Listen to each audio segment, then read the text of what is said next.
জয় যিশু। বিশ্রামবারে তাহারা বিধিমতে বিশ্রাম করিলেন। কিন্তু সপ্তাহের প্রথম দিন অতি প্রত্যুষে তাহারা কবরের নিকটে আসিলেন।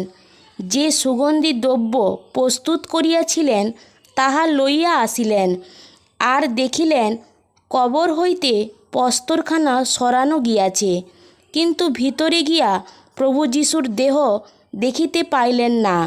তাহারা এই বিষয় ভাবিতেছেন।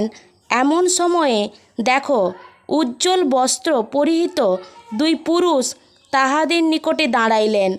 তখন তাহারা ভীত হইয়া ভূমির দিকে মুখ নত করিলে সেই দুই ব্যক্তি তাহাদিগকে কহিলেন, মৃতদের মধ্যে জীবিতের অন্বেষণ কেন করিতেছ?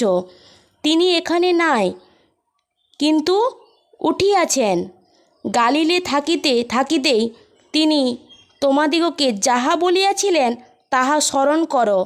তিনি তো বলিয়াছিলেন, মনুষ্যপুত্রকে পাপী মনুষ্যদের হস্তে সমর্পিত হইতে হইবে, কুশারোপিত হইতে এবং তৃতীয় দিবসে উঠিতে হইবে।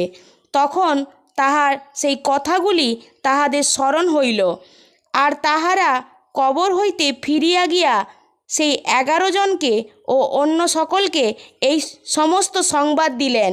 ইহারা মগদলিনী মরিয়ম, যোহানা ও যাকবের মাতা মরিয়ম, আর ইহাদের সঙ্গে অন্য স্ত্রীলোকেরাও প্রেরিতদিগকে এই সকল কথা বলিলেন। কিন্তু এই সকল কথা তাহাদের কাছে গল্পতুল্য বোধ হইল। তাহারা তাহাদের কথায় অবিশ্বাস করিলেন। তথাপি পিতর উঠিয়া কবরের নিকটে দৌড়িয়া গেলেন এবং হেঁট হইয়া দৃষ্টিপাত করিয়া দেখিলেন কেবল কাপড় পরিয়া রহিয়াছে। আর যাহা ঘটিয়াছিল তাহাতে আশ্চর্য জ্ঞান করিয়া স্বস্থানে চলিয়া গেলেন। আমেন।